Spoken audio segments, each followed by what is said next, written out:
Hi everyone, it's Mike here, and in this video I wanted to show you how to configure a presentation for print by using two examples of how to print a presentation and also how to print a notes page as well. So step 8 says configure the printing options to print 3 copies of the presentation with 3 slides per page. So let's get started with that one. This is in our printing options, which is in the File tab, so we're going to click on that, and then we're going to click the Print tab. And that's going to have all of these options. There's a few things to this question, so we have to be careful that we get all of them. So copies are 3, so we'll move that number up. And then we want to do 3 slides per page. So that's under the slides options. So under full slides.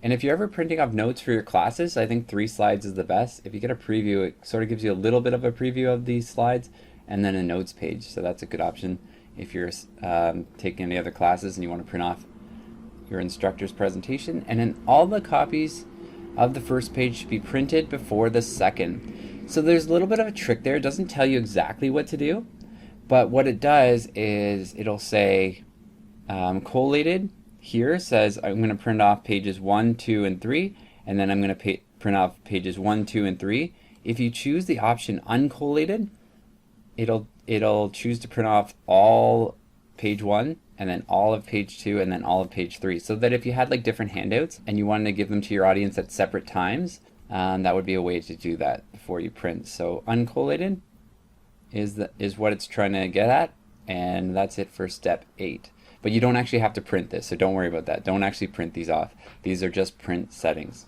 We're going to configure the printing options to print 5 copies of the notes page for the presentation in landscape orientation. All copies of the first slide should be printed before the second. So it's a little bit like the step from the first project. Slightly different though. Configure the printing options to print 5 copies. So in the Print tab, in your File tab, we're going to make sure that it says 5 copies. And it's the notes pages we want. So instead of doing the slides pages, we're going to focus on the notes pages. This would be great if you had like handouts that you wanted to give your audience and that kind of thing. In landscape orientation, so for this orientation I have to go to landscape. Okay, make sure it still says notes page. And all copies of the first slide should be printed before the second. So again, that means that it's uncollated. Okay, so you see all the copies of the first slide will print first, and then the second one will print second, third is this. Alright, so that's it for step 2.